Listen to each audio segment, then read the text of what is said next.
Hi there folks, it's the first week in September and I'm at Chatsworth Country Fair with the Derbyshire Beekeeping Association. They asked me if I could do a live hive inspection and a short presentation for the general public. I've got to say I was a little bit apprehensive at the time because I've never done anything like this before. And for anyone to say that I'm a novice at it, well, that's a real understatement. But here it is folks, warts and all. I've got to say there were a few scary moments where I couldn't find the words and a couple of the facts were a little vague, but hey, this was a presentation for the general public at entry level, so I think I just about got away with it. I'm going to try and learn from my own cringe moments and be my own worst critic, so please be constructive with those comments. Having said that, I really did enjoy the experience and I've already learned many lessons that I'm going to try and apply as soon as I get another opportunity. So there we are. Now let's cut to the video.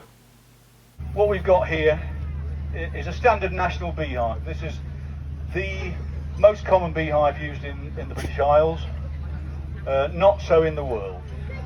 There are several parts to this beehive and I'll explain to you what they are. We have a stand at the bottom which just keeps the hive up off the floor, usually for my benefit a little bit higher than that. I'm going to get a bad back looking into this beehive today. But that just keeps the bees raised up a little bit so we can work them a little bit more easily.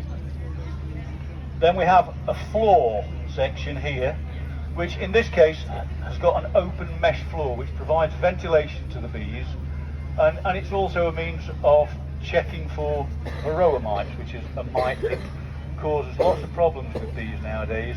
They attack the bees and feed on the bees' fatty bodies, and they pass on viruses, so we like to get rid of those if we possibly can, something that we treat for. But what happens with the mesh floor is the varroas mites will fall through the floor and they can't get back up, is the idea. This next box here, which is quite a tall box, is what we call the brood box, and that's where the queen resides and all the young brood, the bees that are being brought on to take over the job of working the hive, and they will have several jobs to do throughout their working life. Above the brood box we have a thin panel which has slots in it which are wide enough for the worker bees to pass through. At 4.3 millimeters the bees can pass through these slots, but the queen, being a little bit larger, can't get through there. So we're keeping the queen downstairs. And then this top box, smaller box, we call the super, or a honey super, which is where the bees will store the majority of the honey that they produce from the nectar that they forage. And we can add to that as we go through the season, and you'll see beehives get taller and taller and taller as we get through the year, and the bees will gradually fill all of those up until at the end of the season the beekeeper will decide it's time to extract the honey and we take them all off. Above the super we normally would have a crown board, which would, under normal circumstances, it would be a covered in board with a couple of slots in there to allow us to feed the bees when we need to. Today I've got what we call a travel screen, which is similar to a crown board except that the whole of the centre section is mesh, which allows ventilation through the beehive. For the purposes of this weekend, when the bees are in an environment where they're not being allowed to fly, we need to make sure they've got plenty of ventilation. If we suddenly get a heat wave, those bees would very soon overheat and we'd end up with a lot of dead bees in there. So we have a travel screen for this purpose. And then the last piece of kit, of course, on the top is the roof, which keeps the hive weatherproof. Well, I think we're just about up to time now for starting the inspection, so I'll don some protection. I'm sure I don't need it really, Graham. I think these look quite these look quite calm, but common sense tells me I shouldn't be foolish. I might just mention while I'm going through this process of getting my protective gear on, my position as a beekeeper is one of originally hobby beekeeper. I've been a hobby beekeeper for, well, I started 10 years ago and I was a hobby beekeeper for about 7 of those years when I worked full-time in industry. When I retired from my full-time job, I decided that I needed to do something exciting to keep my mind active and keep me getting out of bed in the morning. So I decided that because I love beekeeping so much, we'd start and run a little business and provide a bit of a service to people like yourselves who might be interested in keeping bees. So we actually go through the process of raising queens from local bees and introducing those queens into small nucleus colonies, and then we allow people to take those for setting up themselves as beekeepers. So if anybody's interested in setting up as a beekeeper, please come and grab hold of me afterwards and we can sort that out for you. I'll be over in the Derbyshire Beekeeping tent for a while after this demonstration, so please come and have a word with me if you're interested in setting yourself up in beekeeping. Right, enough of the advertising, let's get on with the bees. Let's have a look and see what we've got. You'll notice I've got a smoker. Now I'm just burning some cardboard and some grass in here just to give a bit of smoke. And what this does is when we smoke the bees, it should calm them down. But if the bees were getting a little bit agitated, they communicate by pheromones. So they send pheromone smell out to the other bees. And if they decide that they're angry with me and they want to sting me, they'll send out a pheromone to the other bees saying, "This bloke's trying to rob us, get him." So they might be attracted to that sting pheromone by smoking it and masking that pheromone. Now the other thing that will happen when I smoke the bees now, because they're not in angry mode, is they will possibly think that they need to evacuate, and so they'll fill their stomachs with honey.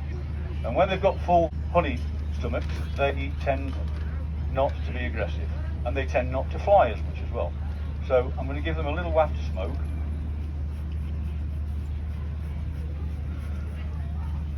And we've not got an awful lot of bees in here. And Jeremy, whose bees they are, has deliberately removed a lot of the older bees, the flying bees. So we shouldn't get too many coming to say hello to you. These are more young bees.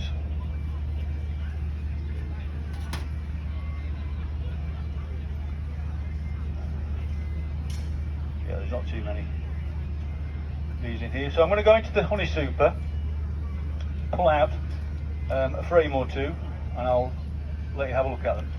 Anybody's got any questions, fire away. Don't wait for me to stop talking, just throw questions at me. I'm quite happy to answer as we're going through. If you hear me swear, you'll know they're not as calm as I thought they were, and I'll be putting my gloves on. So this is a honey super. Let me have a wander around and show you.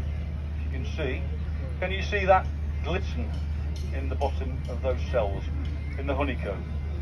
So this is all nectar that the bees have collected. I don't know if you can see it from the distance, but these are open cells with nectar in that the bees have collected. And these worker bees, what they're doing is they're taking that nectar in, they take it down to their honey stomach, they mix that with some of their bodily fluids, and they gradually reduce the water content of that nectar and make it denser until the point that it becomes honey. And when they've got enough honey into the cell, they cap it off with wax and seal it off. That then becomes the stores that they will use to get themselves through winter. So the colony survives through winter on the stores that it's collected during the summer. Now, as beekeepers, we take a reasonable amount of that honey away from them. And we can do that because the wonderful thing about honeybees is, while there's nectar to be foraged, and while they've got space to store it, they keep going. And they'll keep fetching it in and storing it. They don't stop and think, hang on lads, we've got enough, let's have a kip. They keep working and they keep fetching in the nectar and keep filling up those supers. And so they have a surplus. And that is the surplus that the beekeepers can take off and put into jars and sell to you lovely people, so that you can enjoy your honey and get rid of all your hay fever symptoms, hopefully. There's no scientific proof of that, by the way, but I'm told it does work by lots of my customers. I'm going to remove the super now.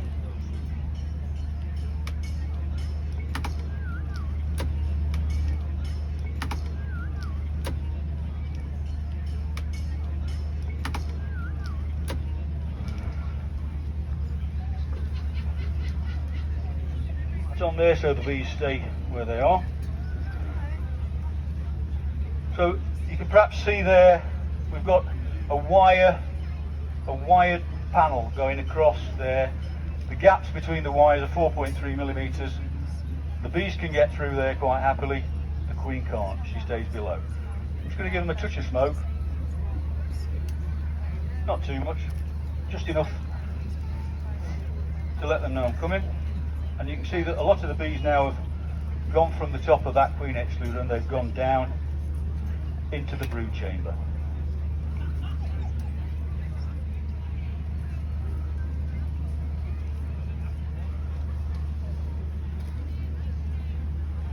And what I'm doing now is I'm checking the underside of this queen excluder just to make sure that the queen's not crawling about on there, because I want to keep her in the hive. Can you see all those bees there crawling about? Happily going about their business. And I shall lean that up against the side of the hive, and if any of those bees want to wander back and go through the hive, they can. Now we're into the brood chamber now. And the brood chamber will have stores in. It will have stores which are nectar or honey, and also pollen. So the bees collect nectar, they also collect pollen. The nectar provides them with carbohydrate, that's the sugar, that's the energy that they need to go and do the flying and do the working. The pollen is a protein source, so the pollen gives the nurse bees the protein that they need to produce the food to bring on the young bees. So they need both to survive. And what tends to happen, and I haven't looked through these bees yet, so I don't know quite what's in there, but normally we get the brood, the nest of brood, the young larvae, central in the hive in a sort of a rugby ball shape. If you go through the sections, we're like cutting the rugby ball into sections with these frames, and then over the top of that we'll see some pollen and some nectar, and I'll hopefully find something that will give you a good example of that.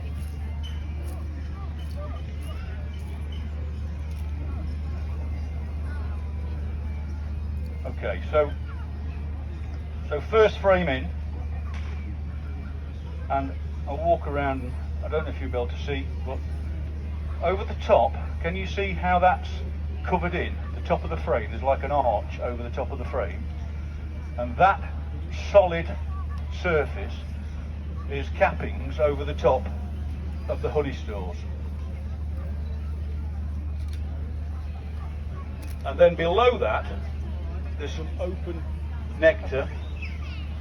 You can see open nectar below the honey stores, and then below that, and I very much doubt that you'll be able to see from the distance that you're at, but there is pollen, and the pollen, this is pollen that's capped over with honey, so it's quite dark in colour. Fresh pollen you'll see bright colours, yellows, oranges, greys, whites, lots of different pollen colours from different flowers. And it depends on the time of the year, of course, which pollen the bees are collecting. Now that brings me on to something else which is quite interesting, because you see the bees will collect pollen and nectar at different times of the year. And at different times of the year we've got different flowers that are making nectar available. So early on in the year, we've got things like the hawthorn and willow, and then the back end of the year we've got ivy, and in between a whole range of different flowers. That provides different sorts of pollen which the bees need and it also means that the pollen finds its way into the honey. So depending on what time of year we take the honey off, and depending on what the area is and what forage is available, makes a difference to the type of honey that we get. So you'll get lots and lots of different flavours in your honeys. So if you go over to the tent there, you'll see lots and lots of different honeys, lots of different colours of honeys, some set honeys, some runny honeys, and it's all down to where the bees forage, when they forage, what the pollens are that are in there. So never say, I don't like honey, because you've probably not tried them all. I'm going to look through until I've got a better example, and hopefully we might come across the queen. But normally as a beekeeper, unless I've got any concerns, I wouldn't be specifically looking for the queen. I'd be looking for signs of the queen, to see that she's laying eggs and to see that there are larvae. What I've got on this frame now is a frame with some capped brood at the bottom in the centre, and then in an arc around it some pollen with honey over it, which we call bee bread, and then over the top of that is some capped honey. So can you see the arc? You can see in the centre the darker brown cappings. Inside those cells are larvae or pupae of bees that haven't emerged yet, and they'll be emerging over the next few days. And worker bees from egg to emergence will take 21 days.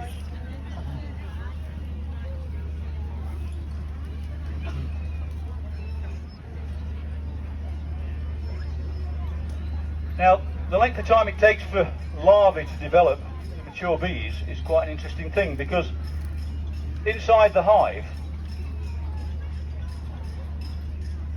under normal circumstances, we would have 3 kinds of bees. Now, at this time of year, we've probably only got 2 kinds of bees. In midsummer, we've got queen bee, usually only 1 queen bee per hive.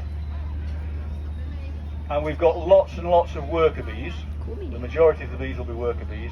And then we have a lower percentage of bees which are the male drone bees. Now, at this time of year, there aren't any drones about, or very, very few drones about. Just a quick look to see if we can spot Her Majesty. I'm not sure how old this queen is, if she's this year's queen or last year's queen. Not seen her yet. But the interesting thing is that the drones take a little bit longer to develop. So the big lads take 24 days from egg to emergence. But the queen, the most important bee in the hive, who, well, you'd think it's going to take ages, isn't it, to grow a queen? Not so. Because she gets fed on a special diet of royal jelly right the way through her life, and as a larvae she develops rapidly, and from the egg being laid to the larvae developing and emerging as a queen takes only 16 days. So she's very soon out and flying. The other interesting thing about that is that the queen will then go on mating flights, and she'll fly within the first couple of weeks. She'll be out on mating flights, and she might fly 2 or 3 times. She might only fly once, but she'll mate in flight with drones, and those drones, as a result of the mating, will die, but she'll take aboard the semen from the drones, and she stores that for the rest of her life. She goes back into the hive, she starts laying, and she can lay up to 2,000 eggs a day during the peak of summer. She's just an egg laying machine. She doesn't feed herself, she gets fed, she gets tended to by the workers, and the queen won't emerge from the hive again until either the colonies they want to swarm, in which case she will go and fly away with half to 3/4 of these bees and set up home somewhere else, the bees will then develop another queen in this hive and she will continue. So then, from one hive you have 2 hives, and so on, and that's how bees naturally reproduce. The only other way the queen will leave the hive is when she's a corpse, and she passes away or she gets killed because she's starting to fail and the bees decide that she's no longer up to the job.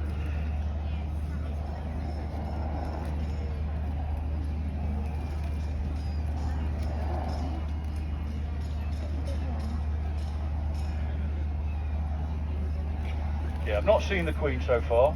Oh, right. And as I spoke there and said I've not seen the queen so far, magically there she appears. So I don't know if you can see her. She's on the corner of the frame. She's just crawling round to the other side of the frame. She's on that side now.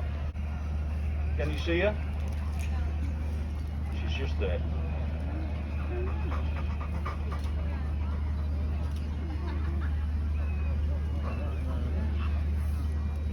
If you can't see this one, there is one in the DBKA tent. I've lost her now. She's crawled underneath some workers. Where have you gone, love?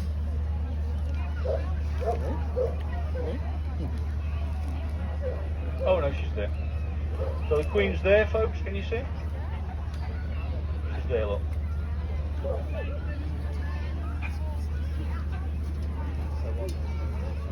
She doesn't like the daylight. She's trying to hide.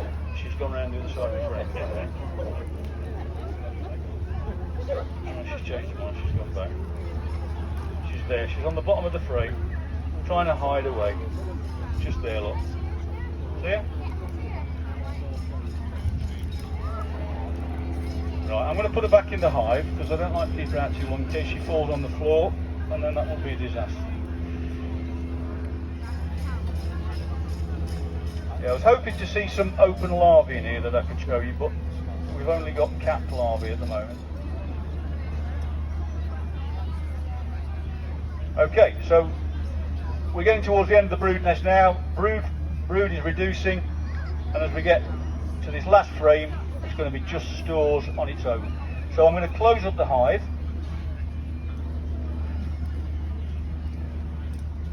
I hope that that's been interesting for you all. As I say, if anybody's interested in keeping bees and not sure how to go about it, look for a colony, and that bee's getting a little bit excited now. Come on, we've done well, girls. I don't want stinking right at the last minute.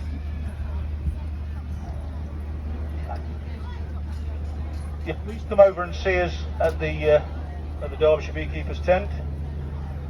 If you're interested in beekeeping, or if you're interested in queen rearing, we have a queen rearing group as well, which is there to help to show people how to raise their own queens and make their own apiaries sustainable. We're all about passing on the knowledge, so please do come on over. We say goodbye to these bees. Hope you've enjoyed the tour. Thank you very much.